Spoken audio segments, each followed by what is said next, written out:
Hi there. Scott Morrison's been reaching for the checkbook, national credit card, and the Royal Mint's printer quite a bit recently.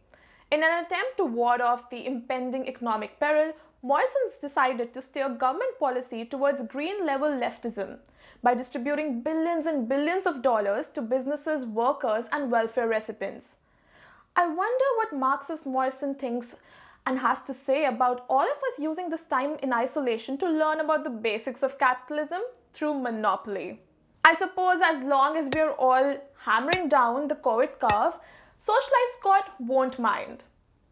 I'm your host Tavleen, and this is The Struggle Isolation Edition.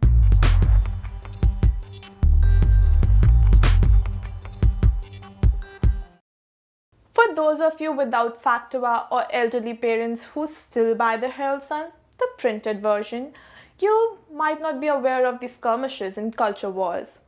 You know, the interminable conflict between the writers of News Corp editorial and the forces of whatever was annoying them that morning. We cross knife to the trenches now, where our newest correspondent, Penelope Cole, is trying to go over the top of the paywall and uncover what lies behind Operation Protect George Pell.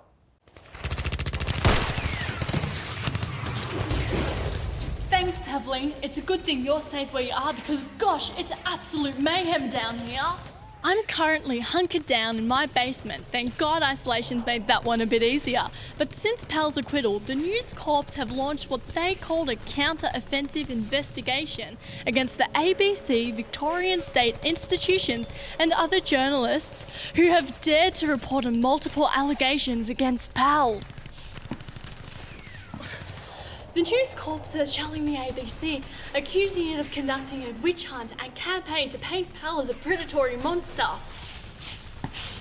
Pell, who was supposed to forget was ever mentioned in that murky Royal Commission against the Catholic Church, called the public broadcaster's coverage a betrayal of national interest. This is serious stuff, but what makes this worse, Tavleen, is that according to Pell in his interview with long-standing ally, a man who obviously has only perfectly legitimate concerns about the number of Jews in Caulfield, Major Bolt, the ABC is partly funded by Catholic taxes. It's unclear at this stage if this is a shock and awe tactic because the Catholic Church does not pay tax, or if Pell is suggesting that Catholics should have influence over the media. But either way, it leaves many of their more progressive opponents in the cultural Marxist, lying fake news media scratching their heads. There are also reports of friendly fire by the Herald Sun when it published a report about Australia's unjust legal system right next to fresh allegations against Pell. It didn't take long for that strike to be buried under the day's news. Being a lefty state, Victoria's police and judges of its Court of Appeal were not immune to attack either.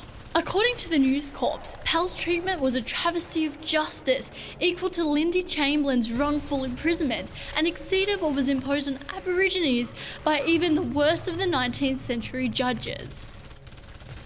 And no old, white, religiously conservative man should ever have to deal with that. In Pell's view, by securing gay marriage, the leftist Marxists have obliterated traditional family values and shaken our legal foundations to the core. Gender fluidity was the last straw. Pell didn't stand a chance. The only thing he could do was to launch this crusade. Back to you, Tavleen. Thank you, culture war correspondent, and try to stay safe out there. Recently, millions of young Americans cried out in terror and were suddenly silenced when Bernie Sanders decided to drop out of his presidential campaign, leaving former Vice President Joe Biden as the presumptive nominee to take on President Donald Trump in November elections, which are expected to be a lot more closer than last week's South Korean elections, which saw the ruling party claim a landslide victory. Now, with Sanders out of the picture, there are 58% of the Democratic voters under the age of 29 who are going to be looking for a new person to support. And which is why we are going to a fangirl, Sophia, to explain to us why everyone should hop on board the latest fandom express, which is sure to sweep the states, the Joe Biden campaign. Thanks, Tavleen. Oh my god, you guys, I've just heard about the coolest new fandom out of America. Like, did you know Joe Biden was running for president? Like, you know Joe, right? That old guy that used to hang around Obama all the time? He's so niche, like no one I know around my age has heard about it yet. In fact, only a quarter of the people who have voted for him so far have any enthusiasm for him at all. So there's not even a bandwagon people can accuse you of jumping on if you support him. That's so underground. So Bernie Sanders was promising all of these big changes, like elimination of student and medical debt, free college, a Green New Deal, and universal healthcare. But with Biden, forget all of that. He doesn't support any of it. And even if Congress did pass universal healthcare, he'd be totally happy to veto it. So in the Biden fandom, no one can even accuse you of being in it only for the free stuff, because it doesn't offer anything. So what does Joe offer? Well, he says he wants to bring back dignity to the presidency. You know that office currently occupied by New York underworld figure Donald Trump? Seen here grinning like an absolute psycho while his wife holds a child orphaned by one of his supporters? So what does Joe mean by bringing dignity back to the presidency? Well, Joe wants things to go back to the way they were under Obama. Back then, the president never locked children in cages. Oh. Well, Donald Trump's a racist who inspires mass shootings targeting Muslims and Latinos. Joe Biden is nothing like that, right? Oh. Well, Donald Trump was caught on camera bragging about sexually assaulting women. Joe Biden is totally not a rapist, right? Oh. Well, at least here in Australia, I wouldn't have to make that choice, huh? We can just sit back, relax, and watch it all go down. Like the gulls in the provinces, watching Rome burn. Back to you, Tavleen. Thanks, Sophia. Well, we're off to a quick break. Welcome back. COVID-19 is attacking us on both health and financial front, which means a bit of Glen 20 might help keep the viral villain at bay. But when you consider the economic situation, it's a bit of a catch-22, as the Prime Minister has put it. And it is a dual crisis. It's a health crisis and it's an economic crisis. And the two work against each other, which is why this is one of the most complex issues Australia has ever faced. With several businesses being forced to close or scale back, many individuals find themselves out of work and on welfare, while Australia continues to flatten the curve. And there is no sign of these restrictions being eased in the near future. Because a premature end to isolation would mean that these cases will rise and this all too important curve would rise as well, causing a situation where we would have to reintroduce safety measures to cause a double dip. While double dipping is not only unhygienic, it also means a lot more strain on our hospitals, which would lead to more deaths, not to mention shatter our confidence in our political and economic systems. Some industries, though, are planning to get back to business as soon as possible in spite of these restrictions. The NRL plans to resume its competition on May 28. And keeping the contact nature of the sport in mind, we can only presume that they think herd immunity is a special sort of immunity that can be achieved by congregating in large number of groups. For more on our monetary and medical crises, we go now to our health correspondent. Thank you, Tavleen, for everything you do. Now, I've been reading up on the financial impact that Corona is having on businesses, sectors and individuals. And for many of these people, they don't see a long-term solution in sight. That's why we have many media outlets advocating for children to return to school prematurely to get the economy back up and running. But let me say this. If we lift the restrictions too soon, then we run the risk, the fatal, lethal risk of spreading the virus further. Let me explain. COVID-19 is no doubt a battering ram to our lives and the economy. But if we don't start sacrificing the basic things, we'll have to start this whole process again, leaving irreparable damage. The reality is, the more we self-isolate, the longer we stay home, the quicker we flatten the curve and resume normal life. But life as it stands is not normal, Because when a coalition government foregoes a budget surplus in favour of an emergency socialist policy worth of billions and billions of dollars of spending, times are certainly not ordinary. But it's not just in the realm of politics where things are a bit strange. The papyrus thin line between honest journalism and misinformation has become harder to discern. Take a look at some of these US headlines from the early reporting of the coronavirus, and you'll notice that many of them are contradictory to current advice. Now, I'm not suggesting the media is deliberately obscuring the truth, but it's important to remember that new facts are being learned every day and that advice is constantly being updated. Now, the media has to tread a fine line between reporting on the crisis honestly, but not sounding too alarmist, because then the public loses interest. So it's important that in these times we are calm, sensible, and non-reactionary. Because if we start being irrational, then the whole world will be turned upside down. Back to you, Tavleen. Thanks, Con.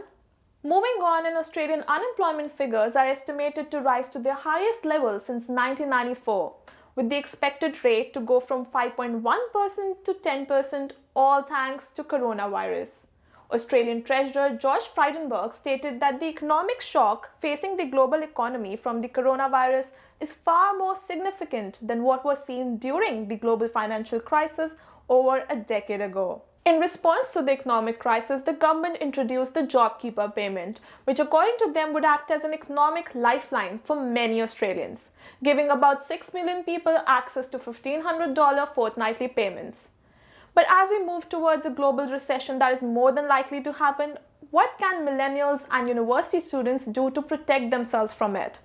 We go now to our I'm a Millennial Get Me Out of Here correspondent, who has some tips on how we can spare ourselves from this crisis. And fear not, international students, unlike the JobKeeper payment, these tips do apply to all of us. Welcome back to I'm a Millennial, Get Me Out of Here. Now, just when you thought your mental health couldn't get any more worse, the sequel to the Great Depression is due to be hitting our shores very soon. Now, with the economic fallout of the coronavirus, we are expected to plunge into yet another global recession, with our own Prime Minister likening it to the Great Depression. But don't worry, it's not all bad news. We haven't gone completely Mad Max yet. And with the new JobKeeper payments, I'm earning more money than I've ever earned before. With that said though, as a broke and debt-riddled millennial, I find it's my duty to help you give you some hot tips on how to be responsible with your new money during this economic recession.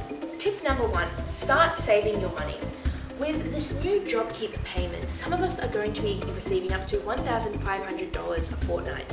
But instead of spending that money on avocados and streaming services, why not put it away in savings? I mean, you never know when you're actually going to need it. Oh, not again. Tip number 2, downsize to a more modest lifestyle. Now, this doesn't mean you have to restrict yourself and just buy the bare minimum, but keep thinking, what can I buy that's essential, you know? What do I actually need? I think another good mindset that I like to keep is, do I really need this? Does this help me in any way? And I think keeping it to a more minimum lifestyle definitely will help you in the long run. It's a tip that I follow to the T. Or you can do what us millennials do best, and that's just relax and do absolutely nothing. At the end of the day, isn't that what life is about? And sometimes it's best to be comfortable with what you're used to. And for us millennials, that's having absolutely no savings and recklessly buying things that we absolutely do not need. Back to you, Tavleen. Seems like you've got it all covered, Emily. We'll catch you after this quick break. And we are back again. With isolation orders keeping us cooped in our homes, it can be hard to find a moment to ourselves. Suddenly, housemates, family members, partners are there like all the time. It is no wonder distractions are running rife and patience is wearing thin.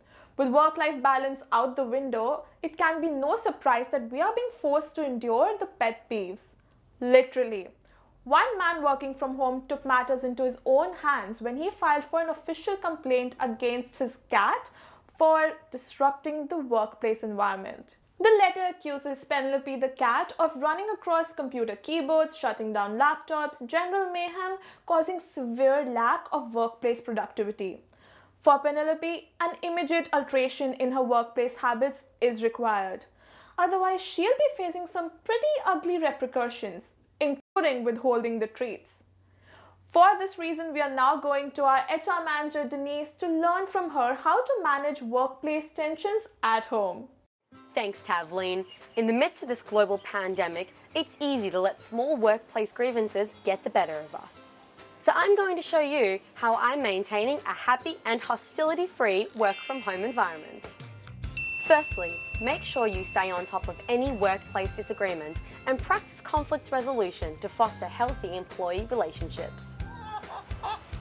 Ladies, it's enough squabbling around. I know that we're in close quarters and that we all need a bit of personal space, but we really shouldn't be sticking our beaks into other people's businesses. We should really try and work together. I know. Patrice, just calm down. We'll get through this together. Come on, ladies.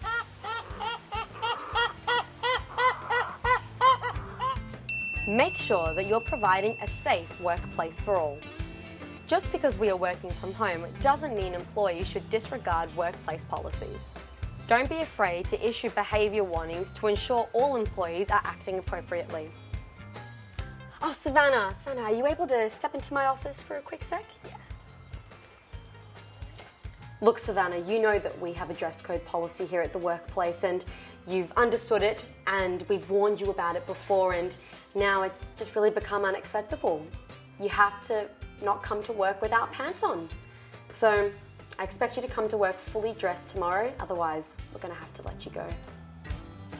Lastly, make sure all your employees are up to date for any last-minute changes in schedule and important workplace announcements. Communication is key. I'd recommend holding daily meetings with all staff present to ensure all employees know their responsibilities that day. Okay, everyone, let's go over the day's schedule. No, Pebbles, I just need you to come back for a moment. It's going to take 5 minutes. No, please. It's really important that we all know what we're doing today. No, just come back. Please, come on. That's all from HR this week. Hopefully these tips will keep tensions down in your workplace during these trying times. Back to you, Tavleen. Quite the menagerie you've got there, Denise. Well, on that note, that brings us to the end of this show. Remember, those most important to you are just a tap of a few buttons away. So go on, pick up your phone, open up the app, and in a matter of minutes, Uber Eats will be at your door. We are still on air. Until next week, the struggle, it's real.